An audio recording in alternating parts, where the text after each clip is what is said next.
ನಮಸ್ಕಾರ. ನಮಸ್ಕಾರ. First producer ಮಾತಾಡ್ಸ್ಬಿಟ್ರೆ ಎಲ್ಲ ನೀಟಾಗಿ ನಡೆಯುತ್ತೆ ಅಂತ ಒಂದು ನಂಬಿಕೆ. ಸರ್ ಹೇಗಿದ್ದೀರಾ? ಲಾಸ್ಟ್ ನಂದೇ ಮಾತಾಡ್ತೀನಿ. ಫಸ್ಟ್ ನೀವೇ ಏನಂತಲ್ಲ ಆದಿ ನೀನೆ ಅಂತ್ಯ ನೀನೆ. ನಿಮ್ಮಿಂದನೇ ಸ್ಟಾರ್ಟ್ ಆಗಿ ನಿಮ್ಮಿಂದನೇ ಥಿಯೇಟರ್ಗೆ ಬಂದು ನಿಮ್ಮಿಂದನೇ ಸಂಪಾದನೆಗಳಾಗಿ ನೀವೇ ಇಂಟ್ರೊಡ್ಯೂಸ್ ಮಾಡ್ಬಿಡಿ ಸರ್ ನಿಮ್ಮ ಟೀಮ್ನ. ನನ್ನ ಟೀಮ್ ನಂದು ದೊಡ್ಡ ಟೀಮು.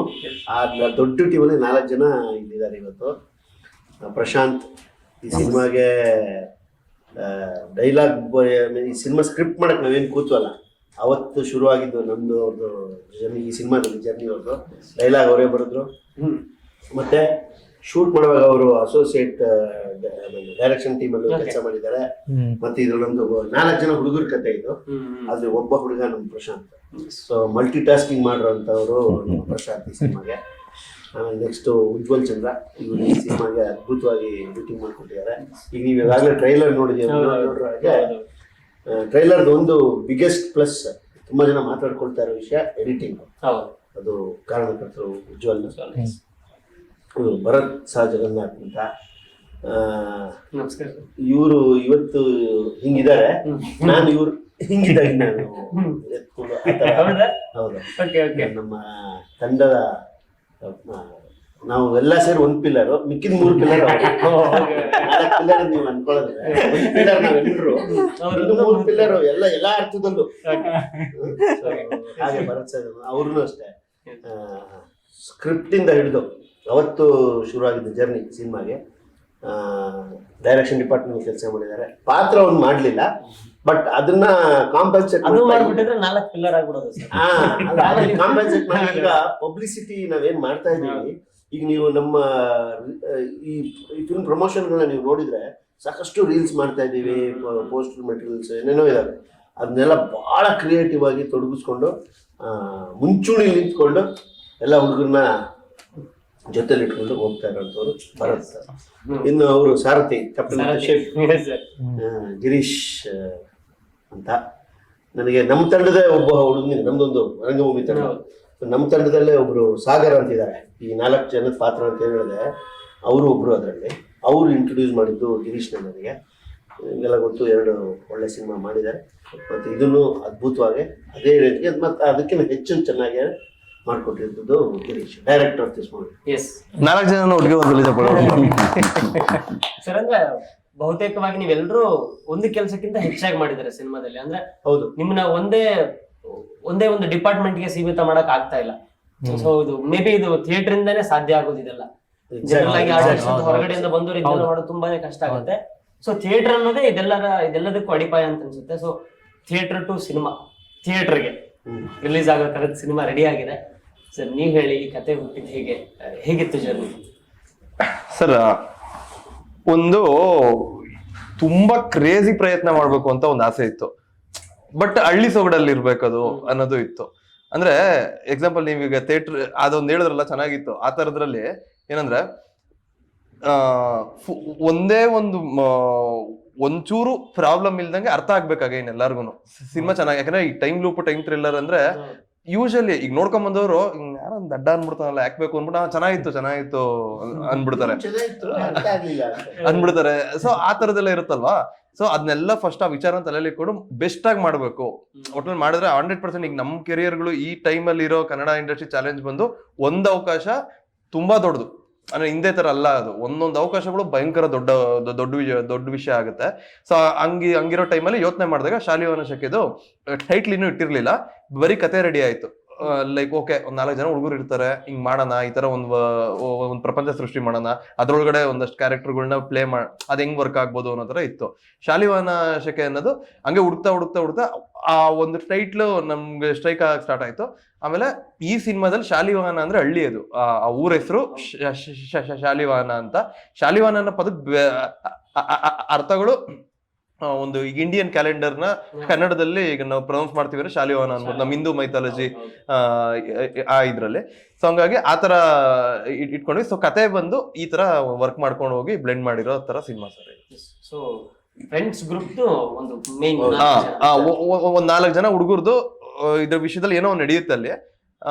ಟ್ರೈಲರ್ ನೀಟಾಗಿ ನೋಡ್ಬಿಟ್ರೆ 100% ಅದ್ರಲ್ಲಿ ಆದಷ್ಟು ಕತೆ ಹೇಳಕ್ ಟ್ರೈ ಮಾಡಿದೀವಿ. ಕಥೆನೇ ಬಂದ್ಬಿಡುತ್ತೆ. ಸೊ ಇನ್ನೊಂದ್ ಸ್ವಲ್ಪ ಡೀಟೇಲ್ ಆಗಿ ಅಬ್ಸರ್ವ್ ಮಾಡ್ಬಿಟ್ರೆ ನೀಟಾಗಿ ಅರ್ಥ ಆಗುತ್ತೆ. ಸೊ ಆ 4 ಜನದ ಲೈಫಲ್ಲಿ ಏನೋ ಒಂದ್ ಆಗುತ್ತೆ. ಸೊ ಅದನ್ನ ಸರಿ ಮಾಡ್ಕೊಳಕ್ಕೆ ಅಂತ ಈಗ ಟೈಮ್ ಮಿಷಿನ್ ಎಕ್ಸಾಂಪಲ್, ಈಗ ನಾವು ಬೇರೆ ಈಗ ಟೈಮ್ ಮಿಷಿನ್ ಅಂದಿದ ತಕ್ಷಣ ಮಿಷಿನ್ ಆಗಿರುತ್ತದು, ಅಂದ್ರೆ ಆ ವರ್ಡೇ ಹಂಗಿದೆ. ಸೊ ಹಂಗಾಗಿ ಆಬ್ವಿಯಸ್ಲಿ ಇಲ್ಲಿವರೆಗೂ ಬಂದಿರೋ ಎಲ್ಲಾ ವಿಷಯಗಳು ಹಂಗೆ ಪ್ರಾಜೆಕ್ಟ್ ಆಗಿರತ್ತರದು. ಶಾಲಿವಾಹನ ಯಾಕೆ ಸ್ಪೆಷಲ್ ಆಗುತ್ತೆ ಅಂದ್ರೆ ಶಂಖ ಅಗೈನ್ ಇಡೀ ನಮ್ಮ ಭಾರತದ ಒಂದು ವೇದಗಳು ಆಗ್ಬೋದು, ಪ್ರತಿಯೊಂದು ಆಗ್ಬೋದು, ಎಲ್ಲಾ ಕಡೆನೂ ಶಂಖಕ್ಕೆ ಅದರದೇ ಆದಂತ ಮಹತ್ವ ಇದೆ. ಸೊ ಹಂಗಾಗಿ ಆ ಶಂಖದ ಸೌಂಡ್ ಆ ಪವರ್ ಇದೆ. ಎಕ್ಸಾಂಪಲ್ ಈಗ ಶಂಖದ ಸೌಂಡ್ ಕೇಳೋದ್ರಿಂದ ಅಂತಂದ್ರೆ ಮನ್ಸಲ್ಲಿ ಲೈಕ್ ಡಿಸ್ಟರ್ಬ್ ಆಗಿರೋ ಅಂತವ್ರಿಗೆ ಕೇಳಿಸ್ತಾರೆ. ಇಲ್ಲ ಫಿಸಿಕಲ್ ಆಗಿ ಅದೇನೋ ಹಾರ್ಟ್ ಅಲ್ಲಿ ಏನೋ ಪ್ರಾಬ್ಲಮ್ ಆಗಿರುತ್ತೆ, ಆ ತರ ಮಕ್ಳಿಗೆಲ್ಲ ಶಂಖ ಊದಿಸೋದ್ರಿಂದ ವರ್ಕ್ ಆಗುತ್ತೆ. ಸೊ ಶಂಖ ಅಂದ್ರೆ ವಿಷಯನೇ ಅದರಿಂದ ಈಗ ಕಲ್ಪತರು ಅಂತಾರಲ್ಲ ಈಗ ತೆಂಗಿನ ಮರನ, ಆ ತರ ಶಂಖದಿಂದ ಬಹಳ ಇದಿದೆ. ಸೊ ಈಗ ಮಹಾಭಾರತದ ಇದ್ರಲ್ಲಿ ಒಂದು ದೊಡ್ಡ ಕಾಲಘಟ್ಟದಲ್ಲಿ ಒಂದು ತುಂಬಾ ಇಂಪಾರ್ಟೆಂಟ್ ಟೈಮಲ್ಲಿ ಶ್ರೀಕೃಷ್ಣ ಶಂಖ ಊದ್ತಾರೆ. ಸೊ ಏನೋ ಒಂದು ಪ್ರಪಂಚ ಕನೆಕ್ಟ್ ಆಗುತ್ತೆ, ಅದು ಅರ್ಥಕ್ಕೆ ಕಂಪ್ಲೀಟ್ ಒಂದು ಅರ್ಥಕ್ಕೆ ಕನೆಕ್ಟ್ ಆಗುತ್ತೆ ಶಂಖ ಅನ್ನೋದು. ಸಿಗ ಸಮುದ್ರದ ಮಧ್ಯದಲ್ಲಿ, ಬಟ್ ಹೊರಗಡೆ ಅದರಿಂದ ಆಗೋ ಚೇಂಜಸ್ಸೇ ಬೇರೆ.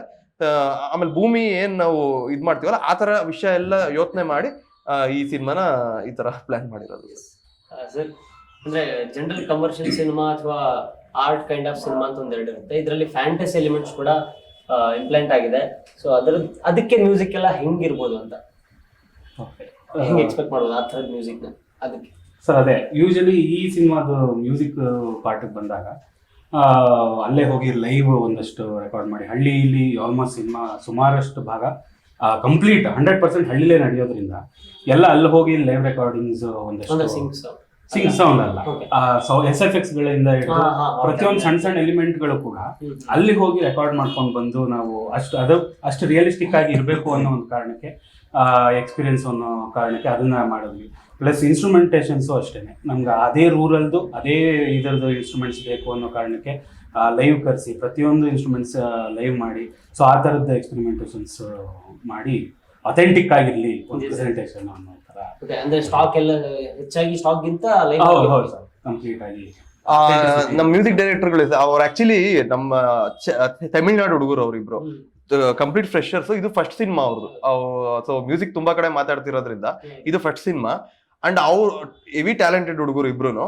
ಸೊ ಅವರು ಆಕ್ಚುಲಿ ನಮ್ಮ ಹಳೆ ಮೈಸೂರು ತುಮಕೂರು ಆ ಸೌಂಡ್ ನ ಅರ್ಗಿಸ್ಕೊಂಡು ಅದನ್ನ ಇದ್ ಮಾಡ್ಕೊಂಡು, ಸೊ ಅಲ್ಲಾಗಿದ್ ಸಾಲಲ್ಲ ಅನ್ಬಿಟ್ಟು ಮತ್ತೆ ಈ ಊರಲ್ಲಿ ನಮ್ಮೂರೆಲ್ಲ ಅರೆ ಹೊಡಿತಾರೆ.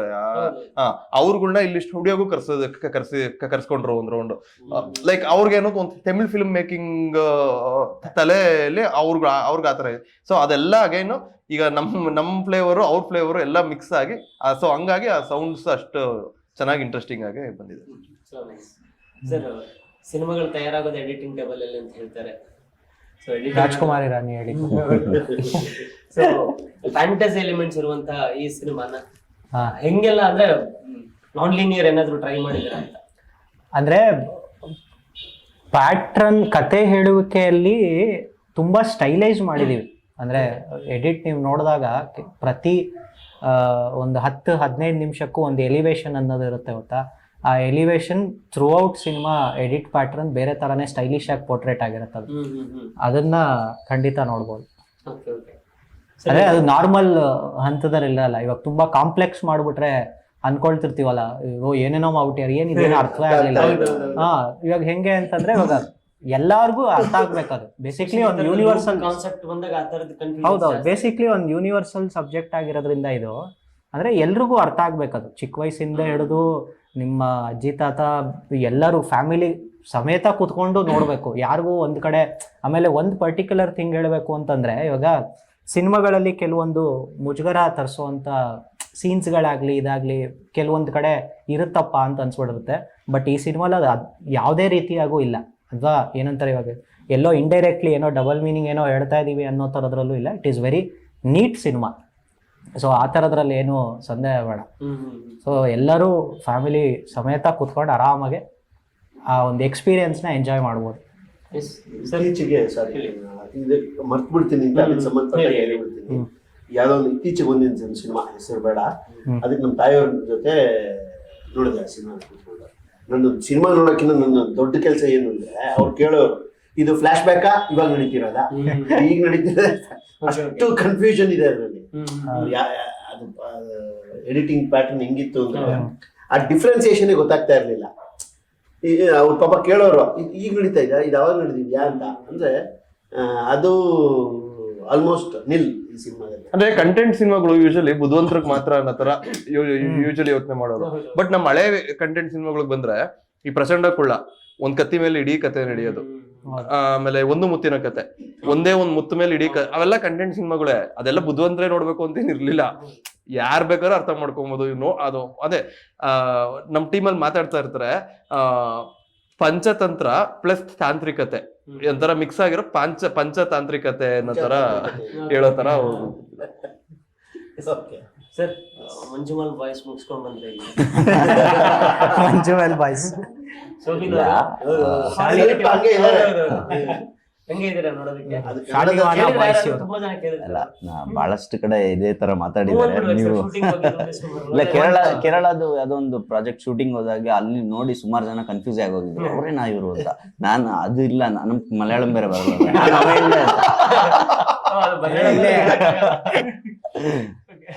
ನೆಕ್ಸ್ಟ್ ಪ್ರೊಡ್ಯೂಸರ್ ಕೂಡ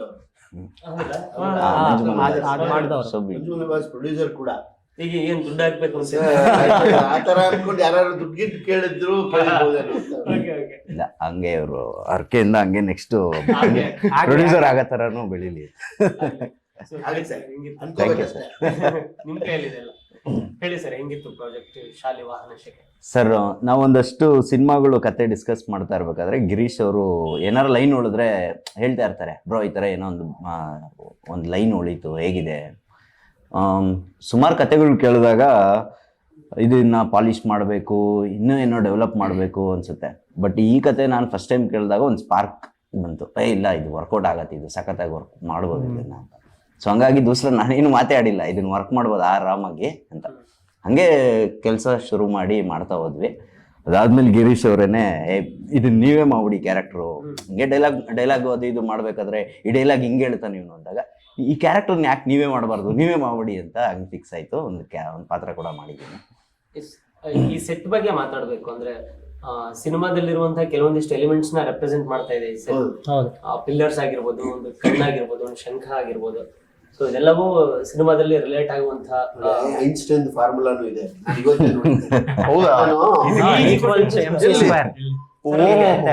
ನಾನು ಅದು ಸೈಡ್ ವಿಂಗ್ ಅಂತ ಸೈಡ್ ಅಲ್ಲಿ ಬರ್ದಿದ್ರಲ್ಲ, ಆ ತರ ಇದೆ. ನಾನು ಆ ಕಡೆ ಕೂರ್ತಿದ್ದಲ್ಲ, ನನಗೆ ಅದು ಕಂಡಿರ್ಲಿಲ್ಲ. ಇವತ್ತು ನಾನು ನಿಮ್ ಜೊತೆ ಕೂತ್ನ ನನಗೆ ಅದು ಈಸಿ ಕೊಟ್ಟಿದ್ದು. ಇದು ಇನ್ಫಿನಿಟಿನ ಸರ್? ಟೈಮ್ ಸರ್ ಎಲ್ಲ ನೀವೇ ಡೈರೆಕ್ಟರ್, ನೀವೇ ಅಲ್ಲ? ನನ್ ಆಕ್ಚುಲಿ ಇದು ಕಂಪ್ಲೀಟ್ ನಮ್ ಪ್ರೊಡಕ್ಷನ್ ಟೀಮ್ ಇಂದ ಆಗಿರೋ ಕೆಲಸ ಇದು. ಭರತ್ ಮಾತಾಡ್ಬೇಕು ಈಗ ಇದ್ರ ಬಗ್ಗೆ. ಸೈನ್ಸ್ಗೂ ಇದಕ್ಕೂ ಎಷ್ಟು ರಿಲೇಟ್ ಆಗುತ್ತೆ ಅಂತ? ಎಸ್ ಸರ್, ಅಂದ್ರೆ ಈಗ ಸ್ಕ್ರಿಪ್ಟ್ ಶುರು ಆದಾಗ ಅದೊಂದು ಇತ್ತು, ಅಂದ್ರೆ ಸೈನ್ಸ್ನ ನಮ್ಮ ಆನ್ಲೈನ್ ಇದ್ದಿದ್ದೇ ಸೈನ್ಸ್ನ ದೇಸಿ ಫ್ರೇಮ್ಸ್, ಅಂದ್ರೆ ಒಂದು ಹಳ್ಳಿ ಸೊಗಡಿನಲ್ಲಿ ಹೇಗೆ ಮಿಕ್ಸ್ ಮಾಡೋ ಟೈಮ್ ಲೂಪ್. ಅಂದ್ರೆ ಅದು ತುಂಬಾ ಒಂದು ಕಾಂಪ್ಲೆಕ್ಸ್ ಆಗಿರುವಂಥ ಒಂದು ಸಬ್ಜೆಕ್ಟು. ಅದನ್ನು ಹಳ್ಳಿ ಬ್ಯಾಕ್ ಡ್ರಾಪಲ್ಲಿ ಸೆಟ್ ಮಾಡಿದಾಗ ನಾವು ಸುಮಾರಷ್ಟು ಅದನ್ನು ಸಿಂಪ್ಲಿಫೈ, ಇವಾಗ ಆ್ಯಸ್ ಇಟ್ ಈಸ್ ಸಿನಿಮಾ ಅಂದರೆ ನಾವು ಮಾತಿಗಿನ ಜಾಸ್ತಿ ಆ್ಯಕ್ಷನ್ಸ್ನಲ್ಲಿ ಕಥೆಗಳನ್ನ ಮುಂದಕ್ಕೆ ತೊಗೊಂಡು ಹೋಗ್ತಾ ಇರಬೇಕಾಗುತ್ತೆ. ಅದೇ ನಿಟ್ಟಿನಲ್ಲಿ ಈಗ ಎಷ್ಟೋ ಥಿಯರಿಗಳನ್ನ ನಾವು ಸುಮ್ಮನೆ ಒಂದು ಸಣ್ಣ ಸಣ್ಣ ಆ್ಯಕ್ಷನ್ಗಳಲ್ಲಿ, ಒಂದು ಸಣ್ಣ ಸಣ್ಣ ಸೀನ್ಗಳಲ್ಲಿ ಮಧ್ಯ ಬ್ಲೆಂಡ್ ಆಗಿ ಅದು ನಿಮಗೆ ಗೊತ್ತೂ ಆಗಲ್ಲ. ಓಕೆ ಇದೇನೋ ಒಂಥರ ಏನೋ ಚೆನ್ನಾಗಿದೆಯಲ್ಲ, ಮೆಟಾಫರಿಕ್ ಆಗಿರುತ್ತೆ. ಸೊ ಆ ತರದ್ದು ಸುಮಾರು ಈ ಥ್ರೂಔಟ್ ದ ಸಿನಿಮಾ ನಿಮ್ಗೆ ಡೀಟೇಲಿಂಗ್ ಅಲ್ಲಿ ಕಾಣ್ತಾ ಹೋಗುತ್ತೆ. ಪ್ಲಸ್ ಮಿಸ್ಟ್ರಿ ಅಂತ ಬರೆಯುವಾಗ ಅದೊಂದು ಒಳ್ಳೆ ಇದಿದೆ. ಅಂದ್ರೆ ಮಿಸ್ಟ್ರಿಗೂ ಫಿಕ್ಷನ್ಗೂ ರಿಯಾಲಿಟಿಗೂ ಒಂದೇ ಒಂದು ಡಿಫ್ರೆನ್ಸ್ ಏನು ಅಂದ್ರೆ, ಯಾವ್ದಕ್ ಪ್ರೂಫ್ ಇರುತ್ತೆ ಅದು ರಿಯಾಲಿಟಿ, ಯಾವ್ದಕ್ ಪ್ರೂಫ್ ಇಲ್ಲ ಫಿಕ್ಷನ್. ಸೊ ಇಷ್ಟಿದೆ ಇಷ್ಟಿಲ್ಲ, ಇದಿದೆ ಇದಿಲ್ಲ ಅನ್ನೋದಕ್ಕಿಂತ ಯಾವತ್ತೋ ಒಂದು ಟೀಮ್ ಅಥವಾ ಒಂದು ರೈಟಿಂಗ್ ಟೀಮು ಇದಿದ್ರೂ ಇರಬಹುದು ಅನ್ನೋದ್ರ ಮೇಲೆ ಕಾನ್ಸಂಟ್ರೇಟ್ ಮಾಡಿದಾಗ ಇಂಥ ಒಂದು ಕಥೆಗಳು ಉಟ್ಕೊಳುತ್ತೆ. ಅಂದ್ರೆ ಆಡಿಯನ್ಸ್ಗೆ ಇದಿದೆ, ಈಗ ಒಂದು ಶಂಕ, ಈ ತರದ್ ಒಂದು ಶಂಕ ಇದೆ ಅನ್ನೋದು ಬೇರೆ, ಈ ತರದ್ ಒಂದು ಶಂಕ ಏನಿಲ್ಲ ಅಂತ ತೋರ್ಸೋದ್ ಬೇರೆ. ಈ ತರದೊಂದು ಇದ್ರೂ ಇರ್ಬೋದು ಅಂದಾಗ ಅವ್ನ ಕ್ಯೂರಿಯಾಸಿಟಿ ಹೆಚ್ಚುತ್ತಾ ಹೋಗುತ್ತೆ. ನಮ್ ಸುತ್ತ ಇರ್ಬೋದಲ್ಲ, ಚಾನ್ಸಸ್ ಇರ್ಬೋದು, ಅವ್ನು ಹುಡುಕ್ತಾ ಹೋಗ್ತಾನೆ. ಈಗ ಇವತ್ತಿಗೂ ನಮ್ಗೆ ಅಶ್ವತ್ಥಾಮ ಇವತ್ತಿಗೂ ನಮ್ಮ ಮಧ್ಯ ಇರ್ಬೋದು ಅನ್ನೋದು, ಅದು ಏನೋ ಒಂದು ಕ್ಯೂರಿಯಾಸಿಟಿ ನಮ್ಮಲ್ಲಿ ಸ್ಪಾರ್ಕ್ ಮಾಡುತ್ತೆ. ಹೌದು, ಎಲ್ಲೋ ಇರ್ಬೋದಲ್ವಾ ಅಂತ. ಸೊ ಆ ಇಡೀ ಸಿನಿಮಾ ಆ ಒಂದು ಬೇಸಿಸ್ ಮೇಲೆ ನಾವು ಕಟ್ತಾ ಹೋಗಿರೋ ಅಂತ ಸಿನಿಮಾ. ಸೈನ್ಸ್ ಬಂದು ಅದೇ ಈಗ ದೇವಸ್ಥಾನದ ಕಂಬದ ಮೇಲೆ ಈಸಿ ಕೊಟ್ಟು MC ಸ್ಕ್ವೇರ್ ಕೆತ್ತಿರೋ ಅಷ್ಟೇ ಸುಲಭವಾಗಿ ನಮ್ಮ ಸಿನಿಮಾದ ಹಳ್ಳಿ ಸೊಗಡಿಗೆ ಸೈನ್ಸ್ ನ ಬ್ಲೆಂಡ್ ಮಾಡಿದೀವಿ. ಅದು ಅಗೈನ್ ಎಲ್ರು ಹೇಳ್ತಿರೋ ಹಾಗೆ ಸರ್ ಹೇಳಿದಾಗೆ ಬುದ್ಧಿವಂತಿಕೆಯನ್ನ ಅದು ಪ್ರಶ್ನೆ ಮಾಡಲ್ಲ. ನೀವು ಸೈನ್ಸ್ ಗೊತ್ತಾ ನೋಡ್ ನಾನು ಈ ಥಿಯರಿ ಹೇಳ್ತಾ ಇದೀನಿ ಅಂತ ಪ್ರಶ್ನೆ ಮಾಡಲ್ಲ. ಹಿಂಗೊಂದಿದೆ ಅರ್ಥ ಆಯ್ತಲ್ಲ, ಇಷ್ಟೇ ಗುರು. ಆ ಒಂದು ಒಬ್ಬ ಫ್ರೆಂಡ್ ಕುತ್ಕೊಂಡು ಇನ್ನೊಬ್ಬ ಫ್ರೆಂಡ್ ಜೊತೆ ಒಂದು ಕಾಂಪ್ಲೆಕ್ಸ್ ವಿಷಯನ ಎಷ್ಟು ಸಿಂಪಲ್ ಆಗಿ ಮಾತಾಡ್ಬೋದು ಒಂದು TNG ಕುತ್ಕೊಂಡು, ಅಷ್ಟು ಸಿಂಪಲ್ ಆಗಿ ಸೈನ್ಸ್ ನ ಸಿನಿಮಾ ಬ್ಲೆಂಡ್ ಆಗಿದೆ. Make believe kind of sir director plus acting ಎರಡನ್ನೂ ಮಾಡೋದು ಜನರಲ್ ಆಗಿ ಹೇಳ್ತಾರೆ ಅದೊಂದು ಟಫ್ ಟಾಸ್ಕ್ ಅಂತ.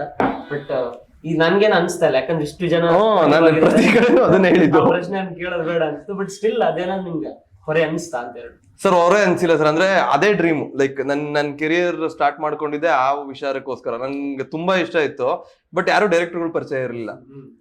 ಹೆಂಗೆ ಕಾಲೇಜಲ್ಲೆಲ್ಲ ಡ್ಯಾನ್ಸ್ ಮಾಡ್ಯಾಡ್ಸು ಸ್ಕಿಟ್ಸ್ ಈ ತರ ಮಾಡ್ತಾ ಇದ್ದೆ.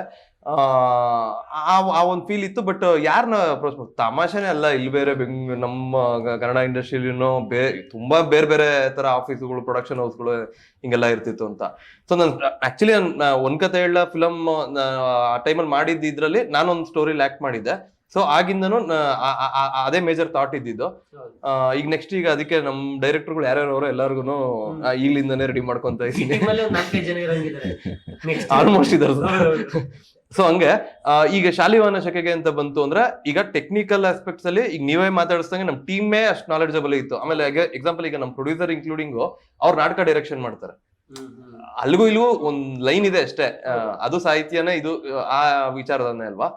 ಸೊ ಹಂಗೆ ಈಗ ಟೆಕ್ನಿಕಲ್ ಆಗಿ ಎಕ್ಸಾಂಪಲ್ ಕ್ಯಾಮ್ರಾ ಪಕ್ಕದಲ್ಲಿ ಯಾರು ನಿಂತಿರ್ಬೇಕು ಅನ್ನೋದು. ಈಗ ಪ್ರಶಾಂತ್ ಅವ್ರು ಬಂದು ಒಂದಷ್ಟು ವರ್ಷದಿಂದ ಅವರು ಸಿನಿಮಾಗಳು ಮಾಡಿ ಎಕ್ಸಾಂಪಲ್ ನಮ್ಗೆಲ್ಲ ಗೊತ್ತೇ ಆಗ್ತಿರ್ಲಿಲ್ಲ.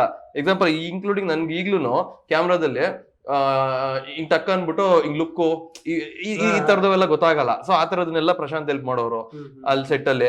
ಇನ್ಕಂಪ್ಲೀಟ್ ಕಂಟಿನ್ಯೂಟಿ ಆಗ್ಬೋದು, ಆಮೇಲೆ ಯಾವ್ದು ಕರೆಕ್ಟ್ ಆಗಿ ಬರ್ತಿದ್ಯಾ ಇಲ್ವಾ, ಆಮೇಲೆ ಆಕ್ಟಿಂಗ್ ಅಗೈನ್ ತಿರ್ಗಾ ಅಲ್ಲಿ ಏನೇನೋ ಫ್ರಸ್ಟ್ರೇಷನ್ಗಳು ಅದು ಹೆಂಗೋ ಬಂದ್ಬಿಡುತ್ತೆ, ಏನೋ ಆಗ್ಬಿಡುತ್ತೆ, ಅದು ಕರೆಕ್ಟ್ ಆಗಿದ್ಯಾ ಅನ್ನೋದನ್ನ ನೋಡ್ಕೊಂತ ಇರೋರು. ಸೊ 100% ಯಾವುದೇ ಪ್ರಾಬ್ಲಮ್ ಆಗ್ತಿರ್ಲಿಲ್ಲ. ಆಮೇಲೆ ಹೋಗಕ್ಕೂ ಬಿಫೋರೇ ನಾವು ಒಂದ್ 2 ತಿಂಗಳು ಸ್ಕ್ರಿಪ್ಟ್ ಮಾಡಿದ್ವಿ. ಆಕ್ಚುಲಿ ನಂಗೆ ಗೊತ್ತಿಲ್ಲ ಇದನ್ನ ಹೆಂಗೆ ಇದ್ ಮಾಡಂತ. ನವೆಂಬರ್ 1 ನಾವು ಸಿನಿಮಾ ಶೂಟಿಂಗ್ ಹೋಗ್ಬೇಕಾಗಿದ್ದು. ಅಪ್ಪು ಬಾಸ್ದು ಇದಾಯ್ತು. ಸೊ ಅದಾದ್ಮೇಲೆ ಮತ್ತೊಂದು ತಿಂಗಳು ಬ್ರೇಕ್ ಆಗೋಯ್ತು, ಏನು ಇದ್ ಮಾಡ್ಲಿಲ್ಲ. ಸೊ ಅದೊಂದು ಬಿಟ್ಬಿಟ್ಟಿತ್ತು ನಮ್ಗದು. ಏನದು ಅಂದ್ರೆ ಜೋಶಾಗೆಲ್ಲ ಬಟ್ಟೆ ಗಿಟ್ಟೆ ಹಾಕೊಂಡು ಎಲ್ಲ ರೆಡಿ ಆಗ್ಬಿಟ್ಟು ನಾವ್ ಒಂದ್ 2 ಅವರ್ ಸುಮ್ಮನೆ ಕೂತ್ಕೊಂಡ್ಬಿಟ್ರೆ ವಾಪಸ್ ತಿರ್ಗಿ ಇದ್ದು ಒಂದ್ ಎನರ್ಜಿ ಬರಲ್ವಲ್ಲ, ಆ ತರ ಇತ್ತು. ಸೊ ಅದಾದ್ಮೇಲೆ ಸೆಟ್ ಅಲ್ಲೇ ಇನ್ನು ನೆಕ್ಸ್ಟ್ ಇದ್ ಮಾಡಿದ್ದು. ಸೊ ಹಂಗಾಗಿ ಟೆಕ್ನಿಷಿಯನ್ಗಳೇ ಅಷ್ಟೆಲ್ಲ ಸ್ಟ್ರಾಂಗ್ ಆಗಿದ್ರಲ್ಲ. ಸೊ ಹಂಗಾಗಿ ಏನು ಪ್ರಾಬ್ಲಮ್ ಇಲ್ಲ ಸರ್, ಹೊರೆ ಅನ್ನೋ ತರ ಅನ್ಸ್ಲಿಲ್ಲ. ಏನೂ ಇಲ್ಲ. ಸೊ ಟೋಟಲ್ ಎಷ್ಟು ವರ್ಷನ್ ಆಯ್ತು ಎಡಿಟ್ ಅಂದ್ರೆ? ಯಾಕಂದ್ರೆ ರೀ ಎಡಿಟ್ಸ್ ಆಗ್ತಾ ಇರುತ್ತಲ್ವಾ ಜನರಲ್ ಆಗಿ ಸಬ್ಜೆಕ್ಟ್ಗಳು, ಬೆಟರ್ ಒನ್ ಅನ್ನೋ ತರ. ಸೊ ಎಷ್ಟು ವರ್ಷನ್ ಆಯ್ತು? ಪ್ರತಿದಿನಕ್ಕೂ ಒಂದೊಂದು ಅಂತ ಲೆಕ್ಕ ಹಾಕಬಹುದು. ಅಂದ್ರೆ ಟಿಲ್ ನೀವು ಸ್ಯಾಟಿಸ್ಫೈ ಆಗೋವರೆಗೂ ಮಾಡಬೇಕು ಅಂತ ಗೊತ್ತಾ. ಇವಾಗ ಒಂದು ವಾರ ಕುತ್ಕೊಂಡು ಒಂದು ಕಂಟಿನ್ಯೂಸ್ ಆಗಿ ಮಾಡಿರ್ತೀವಿ, ಅದಾದ್ಮೇಲೆ ಮತ್ತೆ ಅದೇ ಇದ್ರಲ್ಲೇ ಇಟ್ಕೊಂಡಾಗ ಅದೇ ಲೂಪಲ್ಲೇ ಸಿಗಾಕೊಂಡ್ಬಿಟ್ಟಿರ್ತೀವಿ. ಮತ್ತೆ ಬಂದ್ರೆ 1-2 ದಿನ ಮೈಂಡ್ ಎಲ್ಲಾದ್ರೂ ಬೇರೆ ಕಡೆ ಡೈವರ್ಟ್ ಆಗಬೇಕು, ಮತ್ತೆ 3ನೇ ದಿನ ಕುತ್ಕೊಂಡಾಗ ಒಂದು ಹೊಸ ವರ್ಷನ್ ಹುಟ್ಟುತ್ತೆ. ಅಂದ್ರೆ ಅದು ಹೋಗ್ತಾ ಇರುತ್ತೆ, ಅದು ಆ ವರ್ಷನ್ಸ್ಗಳು ಹೋಗ್ತಾ ಇರುತ್ತೆ. ಕೊನೆಗೆ ನಿಮ್ಗೆ ಎಲ್ಲಿ ಓಕೆ ಅಂತ ಅನ್ಸುತ್ತೆ ಅಂತಂದ್ರೆ okay we have tried enough, ಇದು ನೀಟಾಗೆ ಇವಾಗ ಪರ್ಫೆಕ್ಟ್ ಆಗಿದೆ ಅಂದ್ಬಿಟ್ಟು ಒಂದಷ್ಟು ಜನ ಎಲ್ಲರೂ ಕುತ್ಕೊಂಡು ನೋಡಿ ಅವ್ರಿಗೆ ಓಕೆ ಅಂದರೆ ಎಲ್ಲರ ಒಂದು ಕಮೆಂಟ್ಸ್ ಮೇಲಾಗಲಿ ಅಥವಾ ಕಾಂಪ್ಲಿಮೆಂಟ್ಸ್ ಮೇಲಾಗಲಿ ವರ್ಕ್ ಮಾಡಬೇಕಾಗತ್ತೆ. ಅಂದರೆ ಇಲ್ಲಿ ತಂಡದಲ್ಲಿ ಸುಮಾರು ತುಂಬ ಜನ ಇದ್ದರೂ ಕೂಡ ಎಲ್ಲರ ಇದನ್ನು ತಗೋಬೇಕಾಗತ್ತೆ ಕಮೆಂಟ್ಸ್ಗಳು. ಯಾರಿಗಾದ್ರೂ ಒಬ್ರಿಗೂ ಅದು ಒಂಥರ ಕಸಿಬಿಸಿ ಅನಿಸ್ಬಾರ್ದು. ಅಂದರೆ ಇದು ಏನೋ ಅರ್ಥ ಆಗ್ತಾ ಇಲ್ಲ ಅಥವಾ ಈ ಸೀನ್ ಏನೋ ಇನ್ನೊಂಚೂರು ಚೆನ್ನಾಗಿ ಮಾಡ್ಬೋದಿತ್ತು ಆ ಥರದ್ದು. ಫಸ್ಟು ನಮ್ಮ ತಂಡಗಳಿಗೆ ನಾವು ಮಾಡಿರೋವಂಥ ಪ್ರಾಡಕ್ಟ್ ಇಷ್ಟ ಆಗಬೇಕು ಫಸ್ಟು, ಆಮೇಲೆ ಜನಗಳಿಗೆ ಇಷ್ಟ ಆಗೋದು. ಸೊ ಸಮ್ವೇರ್ ಅದು ನಮ್ಮ ತಂಡಕ್ಕೆ ಎಲ್ರಿಗೂ ಯಾರು ಪ್ರತಿಯೊಬ್ಬರು ಸ್ಟಾರ್ಟಿಂದ ಎಂಡ್ವರೆಗೂ ಇವತ್ತವರೆಗೂ ಕೆಲಸ ಮಾಡ್ತಿರೋವ್ರಿಗೂ ಇಷ್ಟ ಆಗಬೇಕದು. ಸೊ ಅವಾಗ ಮಾತ್ರ ಪ್ರಾಡಕ್ಟ್ ರೆಂಡರ್ ಬಟನ್ ಒತ್ತುತ್ತೆ. ಸೊ ಅದ್ರ ಮೇಲೇನೆ ವರ್ಷನ್ಸ್ಗಳು ತುಂಬ ಆಯ್ತು, ಒಂದು 6-7 ವರ್ಷನ್ಗಳಾಗಿರ್ಬೋದು ಮೇ ಬಿ. ಅಷ್ಟು ವರ್ಷನ್ಸ್ಗಳಂತೂ ಆಗಿದೆ. ಅಂದರೆ ತುಂಬ ಬೇಸಿಕ್ ವರ್ಷನ್ ಅಂತಾನೆ ಒಂದು 2 ವರ್ಷನ್ ಮಾಡಿದ್ವಿ ನಾವು, ತುಂಬ ಬೇಸಿಕ್ ವರ್ಷನ್. ಅದೇ ಒಂದು 2 ವರ್ಷನ್ಸ್ ಮಾಡಿದ್ವಿ. ಆಮೇಲೆ ಆ 6-7 ವರ್ಷನ್ಸ್ ಏನಕ್ಕಾಯ್ತು ಅಂತಂದ್ರೆ ಅಂದರೆ ಸಿನಿಮಾ ನಾನು ಮ್ಯೂಸಿಕ್ ಕೊಡೋಕ್ಕಿಂತ ಮುಂಚೆ ಅಥವಾ ಸೌಂಡ್ ಎಫೆಕ್ಟ್ಸ್ ಕೊಡೋಕ್ಕಿಂತ ಮುಂಚೆ ನನ್ನ ಲೈಬ್ರರಿಲಿ ಇರುವಂಥ ಸೌಂಡ್ ಎಫೆಕ್ಟ್ಸ್ಗಳೇನಿದೆ ನಾನು ಥ್ರೂ ಔಟ್ ಒಂದು ಆಂಬಿಯನ್ಸ್ ಕೂಡ ಫಿಲ್ ಮಾಡ್ಬಿಟ್ಟಿರ್ತೀನಿ. ಸೊ ಸಿನಿಮಾ ನೋಡ್ಬೇಕಾದ್ರೆ ನಮಗೆ ಎಕ್ಸಾಕ್ಟ್ ನಾವು ಒಂದು ಸಿನಿಮಾ ನೋಡ್ತಾ ಇದೀವಿ ಆಲ್ರೆಡಿ, ಒಂದು ಮ್ಯೂಸಿಕ್ಕು ಹಾಕ್ಬಿಟ್ಟಿರ್ತೀನಿ ಅದಕ್ಕೆ ತಕ್ಕಂತ ಆ ಬ್ರೇಕ್ ಡೌನ್ಸ್ಗಳಾಗಲಿ ಅಥವಾ ಇದಾಗಲಿ. ಸೊ ಅದಕ್ಕೆ ನಾನು ಸುಮಾರು ಟೈಮ್ ತಗೊಂಡೆ ಆ ವರ್ಷನ್ಗಳನ್ನ ರೆಡಿ ಮಾಡೋದಕ್ಕೆ. ಸೊ ಪ್ರತಿ ವರ್ಷನ್ಗೂ ರಿಫೈನ್ ಆಗ್ತಾ ಆಗ್ತಾ ಆಗ್ತಾ ಬೆಟರ್ ಆಯಿತು ಆ್ಯಕ್ಚುಲಿ. ಅಂದರೆ ಕೆಲವೊಬ್ರು ಅನ್ಕೋತಾರೆ ಗೊತ್ತಾ, ಒಂದು 2 ವರ್ಷ 3 ವರ್ಷ ಮಾಡಿಸೋದು ನಾವು ಇದೇನಿದು ಒಂದೇ ಜಡ್ಜ್ಮೆಂಟ್ ಹೋಗುತ್ತೆ, ಆಮೇಲೆ ಇದೇನು ಒಂದೇ ಇದ್ರ ಮೇಲೆ ಆಡ್ತಿದೀವಿ. ಬಟ್ ನಾನು ಹೇಳೋದು ಮಾಡಿದಷ್ಟು ಬೆಟರ್ ಆಗ್ತಾ ಹೋಗುತ್ತದು ಯಾವಾಗಲೂ ಅಷ್ಟೇ. ನಾವು ಎಷ್ಟು ಕೆಲಸ ಮಾಡ್ತೀವೋ ಅದು ಬೆಟರ್ಮೆಂಟ್ಗೆ, ಎಲ್ಲರ ಬೆಟರ್ಮೆಂಟಿಗೆ. ಈ ಶಾಲಿವಾನದು ಆ ವಿಷಯದಲ್ಲಿ ಆ ಓವರ್ ಆಲ್ ವಿಷಯ ಈಗ ಹೆಂಗ್ ಅಪೀಲ್ ಆಗುತ್ತೆ ಅಂದ್ರೆ, ಈ ಮೊಟ್ಟೆ ಬೋಂಡನ ಮಯಾಮೀಸ್ ಜೊತೆ ಇದ್ ಮಾಡ್ಕೊಂಡು ತಿಂದ್ರೆ ಒಂದೇನೋ ಹೊಸದಾಗೇನೋ ಒಂದು ಕ್ರಿಯೇಟ್ ಆಗುತ್ತಲ್ಲ, ಹೊಸ ಟೇಸ್ಟ್ ಯಾವ್ದು ಹೇಳಿದ್ರು ಟೇಸ್ಟ್ ಬಡ್ ಇರುತ್ತೆ. Sir toughest day of shoot ಅದನ್ನಂತ ನಿಮ್ಗೆ ಅಥವಾ ರೆಗ್ಯುಲರ್ ಹಂಗೆ ಇರುತ್ತೆ? ಟಫೆಸ್ಟ್ ಡೇ ಅಂದ್ರೆ ಬಾವಿಲೇ ನಡೆಯೋದ್ರಿಂದ ಒಂದು 60 to 70% ಬಾವಿಲಿ ಈಜೊಡಿಯೋದೇ ಟಫ್ ಆಗೋಗಿರೋದು. ಯಾಕೆಂದ್ರೆ ಒಂದು ಡ್ರೋನ್ ಶಾಟ್ ತೆಗಿತಾ ಇರೋರು, ಇನ್ನೊಂದು 3-4 ನಿಮಿಷ ಇರಿ ಪ್ಲೀಸ್, ಬಂತು ಶಾರ್ಟ್, ಅಲ್ಲಿ ಉಸಿರು ಕಟ್ಟೋಗೋದು ಆಗ್ತಾ ಇರ್ಲಿಲ್ಲ, ಆಗಲ್ಲ ಅಂತ. ಇಲ್ಲ ಹೆಗ್ಗಾರು ಇರ್ಲೇಬೇಕು. ಅವಾಗ ಅರ್ಥ ಆಯ್ತು ಸುಮಾರು ಜನಕ್ಕೆ, ಅದು ಎಲ್ಲಾ ಸಿನಿಮಾದಲ್ಲೂ ಸ್ಮೋಕಿಂಗ್ ಬೇಡ ಅಂತ ಯಾಕೆ ಆಗ್ತಾರೆ. ಅದೇ ಟಫ್ ಆಗೋದು. ಅಂದ್ರೆ ಅದು ಬಿಟ್ರೆ ಅಂಡ್ ಬಾವಿಲಿ ಇನ್ನೊಂದು ಟಫ್ ಅಂತ ಆಗಿದಂದ್ರೆ ನಮ್ ದಯಾನಂದ್ ಅಂತ ಇನ್ನೊಬ್ರು ಕ್ಯಾರೆಕ್ಟರ್ ಇದಾರೆ, ಅದು ಕಾಕಿ ಬಟ್ಟೆ ಅದೇ ಆಟೋ ಡ್ರೈವರ್ ಕ್ಯಾರೆಕ್ಟರ್ ಇದಾರಲ್ಲ, ಅವರು ಟ್ರೈನಿಂಗ್ ತಗೊಂಡ್ರು ಒಂದ್ 15-20 ಡೇಸ್. ತುಂಬಾ ಬೆಂಗಳೂರಲ್ಲಿ ದೊಡ್ಡ ಇವ್ರ ಹತ್ರ ಎಲ್ಲ ಟ್ರೈನಿಂಗ್ ತಗೊಂಡ್ರು. ಅಲ್ಲಿ ಬಾವಿ ಹತ್ರ ಕರ್ಕೊಂಡ್ ಬಂದಾಗ ಏನಾಗೋಯ್ತು, ನಾವು ಅಂದ್ರೆ ಒಂದು ಕಡಿಮೆ ಬಜೆಟ್ ಅಲ್ಲಿ ಈ ತರ ಎಲ್ಲ ಹಿಂಗ್ ಸ್ಪೀಡ್ ಅಪ್ ಅಲ್ಲಿ ಅಂದಾಗ ಒಂದ್ ದಿನಕ್ಕೆ 2-3 ಸೀನ್ ಹಿಂಗ್ ಪ್ಲಾನ್ ಮಾಡಿ ಶೂಟ್ ಮಾಡ್ತಾ ಇರ್ತೀವಿ. ಬಂತು, ರೆಡಿ ಜಂಪ್ ರೆಡಿ ಬ್ರೋ, ಇಲ್ಲ ರೆಡಿ ಒನ್ ಮೋರ್ ಅಂತ ಬೀಳ್ತಾನೆ ಇಲ್ಲ. ಅಟ್ಲೀಸ್ಟ್ ಬಿದ್ರಲ್ವ ಟ್ರೈ ಮಾಡೋದು. ಅಲ್ಲೇನಪ್ಪ ವಿಷಯ ಇಷ್ಟು ಅಂದ್ರೆ, ನಾನು ಸ್ವಿಮ್ಮಿಂಗ್ ಪೂಲ್ ಅಲ್ಲಿ ಕಲ್ತಿದ್ದೆ ಬ್ರೋ, ಅಲ್ಲಿ ಒಂಚೂರು ಹಿಂಗ್ ಕೆಳಕ್ ಹೋದ್ರೆ ಕಾಲ್ ಸಿಕ್ಬಿಡ್ತಾ ಇತ್ತು. ಯಾವ್ ನಂಬಿಕೆ ಮೇಲೆ ಯಾವ ಸಪೋರ್ಟ್ ಮೇಲೆ ಇಳಿಲಿ ಏನಂತಾರ. ಸೊ ಈ ತರ ಎಲ್ಲ ಅಂದ್ರೆ ಈ ಜೋಡಿಯಕ್ ಬಂದಾಗ ಈ ತರದೆಲ್ಲ ಆಗಿತ್ತು sir. Toughest day of shoot ಗಿಂತ ಅದ್ರ ಜೊತೆ ಅಂದ್ರೆ ನೇಚರ್ ಅಗೈನ್ ಇದನ್ನು ಇರುತ್ತೆ. ಹೌದೌದು, ಅಂದ್ರೆ ನೇಚರ್ ಅಗೈನ್ ತಿರ್ಗಾ ಅಲ್ಲಿ ಏನಪ್ಪಾ ಅಂದ್ರೆ, ನಾವು ಹೋಗಿದ್ದಿನ ಬಾವಿಲಿ ಚೆನ್ನಾಗಿತ್ತು ನೀರು, ನಾವು ಲೊಕೇಶನ್ ನೋಡ್ಕೊಂಡ್ ಬಂದಾಗ ಇದಕ್ಕೆಲ್ಲ ಚೆನ್ನಾಗಿತ್ತು. ಪ್ರಿಪೇರ್ ಆಗಿ ಟಕ್ ಅಂತ ಅಲ್ಲಿ ಹೋದ್ರೆ ಅದೇನು ಭೂಮಿ ಡ್ರೈ ಆದಂಗೆ ಕೆಳಗಡೆ ಹೋಗ್ಬಿಡೈತೆ ತಿರ್ಗಾ. ಈಗ ಬೇರೆ ಎಂದಕ್ಕಾರ ನೀರ್ ತುಂಬಿಸ್ಬೋದು, ಬಾವಿಗೆ ಹೆಂಗ್ ನೀರ್ ತುಂಬಿಸೋದು. ಸೊ ಆ ತರ ಎಲ್ಲ ಚಾಲೆಂಜಸ್ ಬಂದಾಗ್ಲೂ ಅಗೈನ್ ಆ ಟೈಮಲ್ಲಿ ಪ್ರೊಡ್ಯೂಸರ್ ಅಲ್ಲೇ, ಯಾಕೆಂದ್ರೆ ಅವರೆಲ್ಲ ಶೂಟಿಂಗ್ ಸೆಟ್ ಅಲ್ಲೇ ಇದ್ದಿದ್ರಿಂದ ಆಯಾ ಟೈಮ್ಗಳಲ್ಲಿ ಡಿಸಿಷನ್ ತರ ತಗೊಂಡು ಇಮಿಡಿಯೇಟ್ ಆಗಿ ಪಕ್ಕದೂರಲ್ಲಿ ಒಂದು ಅಲ್ಲಿ ಧನಂಜಯ ಅಂತ ಒಬ್ರು ತುಂಬಾ ಹೆಲ್ಪ್ ಮಾಡಿದ್ರು ಅಲ್ಲಿ ನಮ್ಮ ಊರ ಹತ್ರ.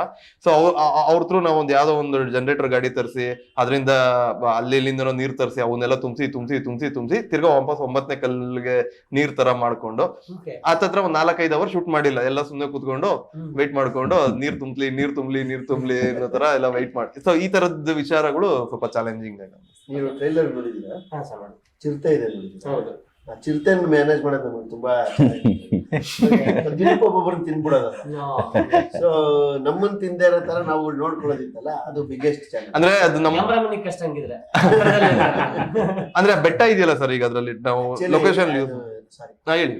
ನಾನು ತಮಾಷೆಯಾಗಿ ಹೇಳಿದೆ, ಇವನ್ ಸೀರಿಯಸ್ಲಿ ಸ್ಪೀಕಿಂಗ್ ಏನಾಗಿತ್ತು, ಆ ಪ್ರದೇಶದಲ್ಲಿ ಹೆಚ್ಚು ಚಿರತೆಗಳ ಕಾಟ ಅಂತ ಊರವ್ರು ಹೇಳಿದ್ರು, ಗಿರೀಶ್ ಹೇಳಿದ್ರು ನಮ್ಗೆ. ನಿಜವಾಗ್ಲೂ ನಮಗೆ ಭಯನೇ, ಒಬ್ಬೊಬ್ಬರೇ ಓಡಾಡ್ತಾ ಇರ್ಲಿಲ್ಲ ನಾವು. ಇನ್ನ ಒಂದು ಸ್ವಲ್ಪ ಸದ್ದಾದ್ರೆ ಏನೋ ನೋಡತ್ತಾರ, ಈ ತರದೆಲ್ಲ ನನಗೆ ಪರ್ಸನಲಿ ಸ್ಪೀಕಿಂಗ್ ನಮ್ಗೆ ಅಲ್ಲಿ ಹೀರೋಯಿನ್ಗೆಲ್ಲ ಹಂಗೇನೆ. ನಮ್ ಇವರು ಎಕ್ಸಾಂಪಲ್ ಹಿಂಗ್ ಸುಮ್ನೆ ಈಗ ಊರು ಅಂದ್ಮೇಲೆ ಎಮ್ಮೆ ದನ ಎಲ್ಲ ಹಿಂಗ್ ಎಳ್ಕೊಂಡು ಹೋಗ್ತಾ ಇರ್ತಾರಲ್ಲ, ಯಾವ್ದಾರ ಒಂದು ಇದಿರ್ತಾರೆ, ಸೀದಾ ಬಂದ್ಬಿಟ್ಟು ನೋಡ್ಬಿಟ್ಟು ಬ್ರೋ ಇಲ್ಲಿ ಇದೆ ಚಿರತೆ ಹೆಜ್ಜೆ ಇದೆ ಅಂದ್ರೆ ಎಲ್ಲ ನಂಬ್ಕೊಂಡ್ಬಿಡೋರು. ಬರ್ಬೇಕಲ್ಲ. ಇಲ್ಲ ಹೇಳಿದ್ವಿ, ಅದು ಸಂಭಾವನೆ ತುಂಬಾ ಕೇಳ್ತು, ಅದು ಸ್ವಲ್ಪ ಡೇಟ್ಸ್ಗಳು ಮ್ಯಾಚ್ ಆಗ್ಲಿಲ್ಲ ಹಂಗಾಗಿ. ಈಗ ಬಾವಿಲಿ ಬೀಳುವಂತ ಒಂದು ಸೀಕ್ವೆನ್ಸ್ ಇದೆ. ಅಂದ್ರೆ ಒಬ್ಬ ಸ್ನೇಹಿತ ಬಾವಿಲಿ ಬೀಳ್ತಾನೆ, ಅವ್ನು ಸಾಯ್ತಾನೆ, ಅದನ್ನ ಮತ್ತೇನೋ ಮಾಡೋದಕ್ಕೆ ಟ್ರೈ ಮಾಡ್ತಾರೆ. ಅದಾದ್ಮೇಲೆ ಮತ್ತೆ ಒಂದು ಲೂಪ್ ತರದ್ದು ಕ್ರಿಯೇಟ್ ಆಗಿ ಅವ್ನು ಬದುಕ್ತಾನೆ ಅನ್ನೋ ತರದ್ ನಮ್ ಮೇಲ್ನೋಟು ಗೊತ್ತಾಗಿದೆ. ಸೊ ನಿಮ್ಮ ಚೈಲ್ಡ್ಹುಡ್ ಅಲ್ಲಿ ಯಾವತ್ತಾದ್ರೂ ಈ ತರ ಬಾವಿಲಿ ಜೋಡಿಯಕ್ಕೆ ಹೋಗಿ ತುಂಬಾ ಭಯ ಬಿದ್ದು ಅಥವಾ ಏನಾದ್ರೂ ಆಗಿದ್ದ ಸಂಭವಗಳು ಯಾವ್ದಾದ್ರು ಇದ್ರೆ ಇದೆಯಾ ನಿಮ್ ಲೈಫಲ್ಲಿ? ಸರ್ ಅಂದ್ರೆ ನಮ್ ಹಳ್ಳಿಗಳ ಕಡೆ ಆಬ್ವಿಯಸ್ಲಿ ಆ ತರದವೆಲ್ಲ ಏನಾದ್ರು ನಡೆದಿರುತ್ತೆ. ಲೈಕ್ ನನ್ ಟೈಮ್ ಲೈನ್ ಅಲ್ಲಿ ಇರ್ಲಿಲ್ಲ ಆ ತರದೇನು. ಯಾಕೆಂದ್ರೆ ಕೇಳಿದೀನಿ ನಾನು, ಲೈಕ್ ನಮ್ ಸುತ್ತಮುತ್ತ ಅಕ್ಕ ನಮ್ಗಿಂತ ದೊಡ್ಡವರು, ನಮ್ ದೊಡ್ಡಪ್ಪನ ಮಕ್ಳು ಸಮಥಿಂಗ್ ಈ ತರದವ್ರು ಅವ್ರು ಈಜೊಡೆಯಕ್ ಹೋಗೋ ಒಂದ್ ಜಾಗದಲ್ಲಿ ಕೆರೆಗಳಲ್ಲಿ ಈ ತರದೆಲ್ಲ ಆಗಿರೋದೆಲ್ಲ ಕೇಳಿದೀವಿ. ಆ ತರ ಎಕ್ಸ್ಪೀರಿಯನ್ಸ್ ಅಂದ್ರೆ ನನ್ ಪರ್ಸನಲ್ ಆಗಿ ಇದಾಗಿದ್ದಂದ್ರೆ ಸರ್, ಅದೇ ನಮ್ಮೂರ್ ಬಾವಿಗಳು ಇದಾವಲ್ಲ, ಅಲ್ಲಿ ಎಲ್ಲ ಹೇಳೋರು ಹಿಂಗೆ ಮುಂಚೆ ಯಾರೋ ಇದಾಗಿ ಆ ತರದೆಲ್ಲ ಹೇಳೋರು. ಈಗ್ಲೂ ಏನಂದ್ರೆ ಈಜ್ ಹೊಡಿತಾ ಇರುವಾಗ ಅದು ಏನೋ ಅದು ಬಾವಿಲೇ ಹಂಗಾಗುತ್ತೋ ಅಥವಾ ಹೊರಗಡೆನೋ ಆಗುತ್ತೋ ಗೊತ್ತಿಲ್ಲ, ನಾವು ಬೇರೆ ಎಲ್ಲೂ ಜಾಸ್ತಿ ಇಲ್ಲ, ಬಾವಿಲ್ ಸ್ವಿಮ್ ಲೈಕ್ ಈಜ್ ಹೊಡೆದಿರೋದು ಏನೋ ಕಾಲ್ ಟಚ್ ಆದಂಗ ಆಗುತ್ತೆ, ಅಂದ್ರೆ ಆ ತರ ಎಕ್ಸ್ಪೀರಿಯನ್ಸ್ ಗಳು ಆಗುತ್ತೆ. ಸೊ ಹಂಗಾದಾಗ ಸ್ವಲ್ಪ ಭಯ ಪಡೋದು ಈ ತರದ ಎಕ್ಸ್ಪೀರಿಯನ್ಸ್ ಆಗಿದೆ. ಅರೆ ಏನು ಅಂತ ಗೆಸ್ ಮಾಡಕ್ಕಾಗಲ್ಲ. ನಿಮ್ಗೆ ಮತ್ತೆ ಆ ತರ ಎಕ್ಸ್ಪೀರಿಯನ್ಸ್? ಸರ್ ನಾನು ಸೊ ನನಗೆ ಐಡಿಯಾನೇ ಇಲ್ಲ. No idea. ಅಂದ್ರೆ ಫಸ್ಟ್ ಟೈಮ್ ಒಂದು ಅಥೆಂಟಿಕ್ ಹಳ್ಳಿ ಲೈಫ್ ಅಂತ ನೋಡಿದ್ದೆ ಈ ಶೂಟ್. ಸೂಪರ್. ನಿಮ್ಗೆ ಅಂದ್ರೆ ಎಲ್ಲ ಕೇಳಿರೋವು ಅಷ್ಟೇ. ಇವಾಗ್ಲೂ ನೋಡಿ, ಇವಾಗ್ಲೂ ಕೇಳ್ತಿರ್ತೀವಿ, ಎಲ್ಲೋ ರೀಲ್ಸ್ ಮಾಡಕ್ ಹೋಗಿರ್ತಾರೆ, ಏನೋ ಮಾಡಕ್ ಹೋಗಿರ್ತಾರೆ, ಬಿದೋಗಿರ್ತಾರೆ. ಒಂದು ಸೇಫ್ಟಿ ಮೆಷರ್ಸ್ ಅನ್ನೋದೇ ಇರಲ್ಲ. ಏನೋ ಒಂದು ರೀಲ್ ಮಾಡ್ಬೇಕು, ಒಂದು ಲೈಕ್ ಶೇರ್ಗೋಸ್ಕರ ಎಲ್ಲೋ ಸುಮಾರು ಜನ ನೋಡಿ, ಇವಾಗ ನೀವು ಇವಾಗ ಸ್ಟಾಟ್ಸ್ ತೆಗ್ದು ನೋಡಿದ್ರೆ, ನೀವು ಒಂದು 3-4 ತಿಂಗಳು ಹಿಂದಿಂದೆ ತೆಗ್ದು ನೋಡಿ, ಸುಮಾರಿದೆ ಆ ಥರದ್ದು. ಒಂದು 5-10 ಕೇಸಸ್ಗಳು ಸುಮಾರಿದೆ ಆ ಥರದ್ದು ನಡೀತಾನೆ ಇರ್ತವೆ. ಸೊ ಸಮ್ವೇರ್ ಇಲ್ಲಿಗೆ ಅಂತ ನೀವು ಕನೆಕ್ಟ್ ಮಾಡ್ಕೊಂಡು ಹೋದ್ರೆ ಅದು ಸ್ವಿಮ್ಮಿಂಗ್ ಪೂಲಲ್ಲಿ ಕಲಿಯೋದು ಒಂಥರ, ಬಾವಿಲ್ ಕಲಿಯೋದು ಒಂಥರ ಅಂತಾರಲ್ಲ, ಆ ಥರ ಅಷ್ಟೇ. ಬಾವಿಲಿ ಎಂತ ಸ್ವಿಮ್ಮರ್ ಆದ್ರೂ ಅಗೇನ್ ಸಮುದ್ರಕ್ಕೆ ತಗೊಂಡೋಗಿ ಹಾಕಿದ್ರೆ ಅದು ಬೇರೆ ವಿಷಯ ತಿರ್ಗಾ. ಅವ್ನು ಮಾಡೋದೇ ಸ್ಕ್ರೀನಲ್ಲೆಲ್ಲ ಆಕ್ಟ್ ಮಾಡಿರೋರು, ಇನ್ 2-3 ನಿಮಿಷ ಅವ್ರು ಇರಿ ಅದ್ರಲ್ಲೇ ಇರಿ ಅಂತಂದಾಗ ನಿಮ್ಗೆ ಒಳಗಡೆ ಭಯ ಆಗ್ತಿರುತ್ತೆ ಎಷ್ಟೊತ್ತಿರೋದು ಅಂತ. ಇಲ್ಲ, ಈಜು ಕಲ್ತಿರೋದ್ರಿಂದ ಅಷ್ಟೇನ್ ಭಯ ಆಗ್ತಿರ್ಲಿಲ್ಲ, ಬಟ್ ಆದ್ರೂ ಉಸಿರು ಕಟ್ತಾ ಇರೋದಲ್ಲ, ಹಂಗಾಗಿ ಅದಾಗ್ತಿರ್ಲಿಲ್ಲ. ಆಮೇಲೆ ಬಾಡಿ ಪೈನ್ ಬಂದ್ಬಿಡೋದು ಸರ್ ಅಲ್ಲಿ. ಇನ್ನೊಂದ್ರೆ ಅದ್ 2-3 ದಿನ ಆಗೋಯ್ತು ನಮ್ದು. ಅದೇ ಹೇಳಿದ್ನಲ್ಲ, ಈಗ ಬಾವಿ ನೀರ್ ಇರ್ಲಿಲ್ಲ ಅನ್ಬಿಟ್ಟು ಅದನ್ನ ಒಂದ್ 2-3 ದಿನ ತರ ಅದು ಈಜು ಹೆವಿ ಎಕ್ಸರ್ಸೈಸ್ ಅದು ಸ್ವಿಮ್ಮಿಂಗ್ ಅನ್ನೋದು. ಅದ್ ಹೆಂಗಾಗ್ಬಿಡೋದು ಅಂದ್ರೆ ಫುಲ್ಲು ಬೆನ್ನು ಹೆಂಗ್ ಆಗಿ ಯಾವ ತರ ಇರ್ತಿತ್ತು ಅಂದ್ರೆ, ಹಿಂಗ್ ತಗೊಂಡ್ ಹಿಂಗ್ ಗುದ್ರುನು ಟಚ್ ಮಾಡೋದು ಫೀಲ್ ಆಗ್ತಾ ಇರ್ಲಿಲ್ಲ. ಅಂದ್ರೆ ಹಿಂಗ್ ಕರಿಯೋದಲ್ಲ, ತೆಗೆದು ಹಿಂಗ್ ಗುದ್ರುನು ಅದು ಟಚ್ ಆದಂಗ್ ಫೀಲ್ ಆಗ್ತಿರ್ಲಿಲ್ಲ. ಆ ತರ ಹೆಚ್ಚೆಚ್ಚು ಅದೇ ವಿಷಯಗಳು ಯಾಕೆ ಮಾತಾಡ್ತಿದ್ದಾರೆ ಅಂದ್ರೆ, ಸುಮಾರು ದೃಶ್ಯಗಳು ನಾವು ಬಾವಿಯಲ್ಲಿ ಮಾಡಿರೋಂಥದ್ದು. ಅದಕ್ಕೆ ಆ ಎಕ್ಸ್ಪೀರಿಯನ್ಸ್ ಗಳೇ ಹೆಚ್ಚು. ಖಂಡಿತ ಸರ್. ಈಗ ನೀವು ಪ್ರೊಡ್ಯೂಸರ್ ಆಗಿ ಇಲ್ಲಿರುವಂತ ಇಷ್ಟು ಜನರಿಗೆ ಏನಾದ್ರೂ ಪ್ರಶ್ನೆಗಳು ಇರುತ್ತಲ್ವ? ಮೊದ್ಲೇ ಶೂಟಿಂಗ್ ಇಂದ ಹಿಡಿದು ಇಲ್ಲಿವರೆಗೂ ರಿಲೀಸ್ ರೆಡಿ ಆಗಿದೆ. ನಾನು ಎಲ್ಲಾ ಪ್ರಶ್ನೆಗಳು ಕೇಳ್ಬಿಟ್ಟಿದ್ದೀನಿ. ಹೇಳಬೇಕಲ್ವ ಇವಾಗ? ಅವ್ರು ಕೇಳ್ಬಿಟ್ಟಿರ್ತಾರ ಆಲ್ರೆಡಿ. ಅವಾಗ ಇದು ಈ ಹಂತ ಆಯ್ತಾ, ಎಡಿಟಿಂಗ್ ಅಂತ ಆಯ್ತಾ, ಮ್ಯೂಸಿಕ್ ಹಂತ ಆಯ್ತಾ, BTS ಅಂತೂ ಆಯ್ತಾ, ಎಲ್ಲ ಕೇಳ್ಬಿಟ್ಟಿರ್ತಾರೆ. ಎಲ್ಲಾ ಪ್ರಶ್ನೆಗಳು ಕೇಳ್ಬಿಟ್ಟಿದ್ದೀನಿ. ಈಗೇನ್ ಕೇಳ್ಬೋದು ಅಂದ್ರೆ, ಟೈಮ್ ಈಗ 3 ಗಂಟೆ ಆಯ್ತು, ಊಟ ಆಯ್ತಾ, ಈ ತರ ಪ್ರಶ್ನೆಗಳು ಕೇಳ್ಬೋದೇ ಹೊರತು. ರಿಲೀಸ್ ನರ್ವಸ್ ಇದೆ ನಿಮ್ಗೆ? ಅಂದ್ರೆ ಖಂಡಿತವಾಗ್ಲೂ ಇದೆ. ಬೆಳಗ್ಗೆನೆ ನನಗೆ ಈಗ ಸ್ವಲ್ಪ ಆರಾಮಾಗಿ ಆಗಿದ್ದೀನಿ ಅಂತ ಅನ್ನಿಸ್ತಿದ್ದೀನಿ. ಬೆಳಗ್ಗೆ ಕೂಡ ಒಂದ್ 2-3 ವಿಷಯಗಳು ಹುಳ ಬಿಟ್ಕೊಂಡು ಬಹಳ ಟೆನ್ಷನ್ ಆಗೋಗಿತ್ತು. ಆಮೇಲೆ 2-3 ಪ್ರಾಬ್ಲಿ ಯಾರಿಗೇ ಆಗ್ಲಿ, ಅವರು ಒಂದು ಸಿನಿಮಾ ಮಾಡ್ತಿದ್ದಾರೆ ಬರ್ತಿದೆ ಅಂದಾಗ ಹೆಚ್ಚು ಟೆನ್ಷನ್ ಇರ್ತವೆ, ಭಯ ಇರುತ್ತೆ, ಆತಂಕ ಇರುತ್ತೆ, ಉದ್ಯೋಗಗಳು ಅವೆಲ್ಲ ಇರುತ್ತೆ. ನಮಗೆ ಫಸ್ಟ್ ಟೈಮ್ ಆಗಿರೋದ್ರಿಂದ ವಿಷಯಗಳು ನಮ್ಗೆ ಅಷ್ಟು ಪರಿಚಿತವಾಗಿರೋದಿಲ್ಲ. ಎಲ್ಲ ಕೇಳಿ ತಿಳ್ಕೊಳ್ತಾ ಇರ್ತೀವಿ. ಪಾಪ ಫಾರ್ ಎಕ್ಸಾಂಪಲ್ ಗಿರೀಶ್ಗೆ ಆಗಿರ್ಬೋದು, ಕೇಳಿರೋದು ಮೊನ್ನೆ ಆಗ ಕೇಳೋದು ಮತ್ತೆ ಇವತ್ತು ಕೇಳಿರ್ತೀವಿ, ಇವತ್ತು ಕೇಳೋದು ಮತ್ತೆ ನಾಳೆ ಕೇಳೋದು. ಯಾಕೆಂದ್ರೆ ನಮಗೆ ಅದು ಇನ್ನ ಅದಷ್ಟು ಜೀರ್ಣ ಆಗಿಲ್ಲ ನಮಗೆ. ಹಂಗಾಗಿ ಈ ಭಯ, ಆತಂಕ, ಉದ್ಯೋಗ ಏನೇನು ಹೇಳಿದ್ವು ಅದೆಲ್ಲ 3x4 ಮಾಡ್ಕೊಂಡ್ಬಿಡಿ ಅಷ್ಟಿದೆ. ಶಂಖ ಅನ್ನೋದು ಸಿನಿಮಾದಲ್ಲಿ ಒಂದು ಮೇಜರ್ ರೋಲ್ ಪ್ಲೇ ಮಾಡುತ್ತೆ. ಶಂಖದಿಂದ ಒಂದು ಲೂಪ್ ಕ್ರಿಯೇಟ್ ಆಗುತ್ತೆ, ಅದರಿಂದ ನಡೆದಂತಹ ಘಟನೆ ರಿಪೀಟ್ ಆಗುತ್ತೆ. ಸೊ ನಿಮ್ ಲೈಫಲ್ಲಿ ಇಫ್ ಯು ಹ್ಯಾವ್ ಚಾನ್ಸ್ ಒಂದು ಡೇನ ಮತ್ತೆ ಲೂಪ್ ಮಾಡ್ಬೇಕು, ಅಥವಾ ಪ್ರೀವಿಯಸ್ ಒಂದು ದಿನನ ಮತ್ತೆ ಎಕ್ಸ್ಪೀರಿಯನ್ಸ್ ಮಾಡ್ಬೇಕು ಅನ್ನುವಂತ ದಿನ ಇತ್ತು ಅಂದ್ರೆ ಯಾವ ದಿನ ಅಂತ? ಸರ್, ಟೈಮ್ ಲೂಪ್ ಅಲ್ಲಿ ಮುಂದಕ್ಕೆ ಹೋಗೋ ಚಾನ್ಸ್ ತರ ಏನಾದ್ರು ಸಿಕ್ಕಿದ್ರೆ ನೆಕ್ಸ್ಟ್ ವೀಕ್ ಶುಕ್ರವಾರ 10:30 ಶೋ ಮುಗಿದ್ಮೇಲೆ ಹೆಂಗಿರುತ್ತೆ ಅಂತ ಭಯಂಕರ ವೆಯ್ಟ್ ಮಾಡ್ತಾ ಇದ್ದೀನಿ ಸರ್. ನಾನು ಅಲ್ಲಿಗೆ ಹೋಗ್ಬಿಡ್ತೀನಿ. ಪ್ರೀವಿಯಸ್ ಆದ್ರೆ ಆಬ್ವಿಯಸ್ಲಿ ಈಗ ಕೆಲಸ, ಈಗ ಎಕ್ಸಾಂಪಲ್ ಇದ್ರಲ್ಲಿ ನಾವು ಕಟ್ಕೋತಾ ಇರೋದ್ರಿಂದ, ಕಟ್ಕೋತಾ ಇರೋದ್ರಿಂದ ಈಗ ನೋಡುವಾಗ ಒಂದ್ ಅನ್ಸ್ತಲ್ಲ, ಈಗ ಫೈನಲ್ ಇದೊಂದ್ ಚೂರು ಹಿಂಗೆ ಅದು ಇದ್ದೇ ಇರುತ್ತೆ. ಅದು ಟಕ್ಕಂತ ವಾಪಸ್ 3 ದಿನಕ್ಕೆ ಹೋಗ್ಬಿಟ್ಟು ಮತ್ತೆ ಅದೇನೇನೇನು ನೆಕ್ಸ್ಟ್. ಓಕೆ ಸರ್, ನಿಮ್ಗೊಂದು ಚಾನ್ಸ್ ಸಿಕ್ಕರೆ ಒಂದು ರಿವಿಸಿಟ್ ಮಾಡೋದಾದ್ರೆ ಒಂದ್ ದಿನನ ಯಾವ್ದಾದ್ರು ನಿಮ್ ಲೈಫಲ್ಲಿ, ಮೇ ಬಿ ಪರ್ಸನಲ್ ಲೈಫ್ ಆಗಿರ್ಬೋದು, ಯಾವ್ದಾದ್ರು? ಸೊ ಅದೇ ಅಣ್ಣ ಅವ್ರದ್ದು ತುಂಬಾ ದೊಡ್ಡ ಫ್ಯಾನು. ಬಟ್ ಶಬ್ದವೇದಿನೂ ಫಸ್ಟ್ ಡೇ ನೋಡಕ್ಕಾಗಿಲ್ಲ, ಯಾಕಂದ್ರೆ ಅಷ್ಟಿಕ್ಕ ಆಲ್ಮೋಸ್ಟ್ ಅವರು ಅವಾಗ ಹುಟ್ಟಿದ್ರು. ಸೊ ಸಿಕ್ಕಿದ್ರೆ ಅವ್ರ ಹೆಂಗ್ ಕವಿರತ್ನ ಕಾಳಿದಾಸ ಅಲ್ಲಿ ತಾಯಿ ಕಾಲದಿಂದ ಮೇಲೆ ಹಿಂಗ್ ಮಲ್ಕೋತಾರೆ, ಹೋಗ್ ಒಂದು ಡೈ ಹೊಡೆದು ನಮಸ್ಕಾರ ಅಂತ. ಸರ್ ನೀವು? ನನಗೆ ಆ ತರದ್ದು ಅಂತ ಯಾವುದಿಲ್ಲ. ಅಂದ್ರೆ ಪ್ರತಿ ಸಿನಿಮಾಲ್ಲೂ ರಿವಿಸಿಟೇ ಮಾಡ್ತಿರ್ತೀನಿ. ಸೇಮ್ ಪ್ರಾಜೆಕ್ಟ್ ಫೈಲ್ ತೆಗೆದ್ರೆ ಆಗೋಯ್ತು, ಎಡಿಟ್ ಮಾಡಿ ಮತ್ತೆ ಇವತ್ತು ಎಡಿಟ್ ಮಾಡ್ತೀನಲ್ಲ. ಸೊ ಹಂಗಾಗಿ ಪ್ರತಿ ಸಿನಿಮಾದಲ್ಲೂ ದಿನ ಲೂಪ್ ಹೋಗ್ತಿರ್ತೀನಿ. ಪರ್ಫೆಕ್ಟ್ ಲೂಪ್ ಅಲ್ಲಿ ಬದುಕ್ತಿರೋದು ನೀವೇ. ಕರೆಕ್ಟ್ ಸರ್ ಅಂದ್ರೆ ಲೈಫ್ ಅಂದ್ಮೇಲೆ ಬಹಳಷ್ಟು ತಪ್ಪು ಮಾಡಿರ್ತೀವಿ. ಆ ತಪ್ಪುಗಳನ್ನೆಲ್ಲ ತಿದ್ಕೊಳಕ್ ಅವಕಾಶ ಸಿಕ್ಕಿದ್ರೆ ಪ್ರತಿಯೊಂದು ತಪ್ಪಿಗೂ ಹೋಗಿ ಅದನ್ನ ಎರೇಸ್ ಮಾಡಿ ಬಂದ್ಬಿಡೋಣ ಅನ್ಸುತ್ತೆ ಅಷ್ಟೇ. ಬೇಸ್ ವಾಯ್ಸಿಗೆ ನನ್ಗೆ ಯಾರೋ ದೊಡ್ಡವ್ರು ಮಾತಾಡೋದು ಅವ್ರು ನೋಡಿ ಹೇಳಲ್ಲ, ಯಾವ್ದಾದ್ರು ಒಂದಿನ ಕೇಳಿದ್ರೆ ಅವ್ರು ಹೇಳಲಿಲ್ಲ, ಪ್ರತಿ ದಿನನೂ ಚೇಂಜ್ ಮಾಡ್ಕೊಂಡ್ ಬಂದ್ಬಿಡೋಣ.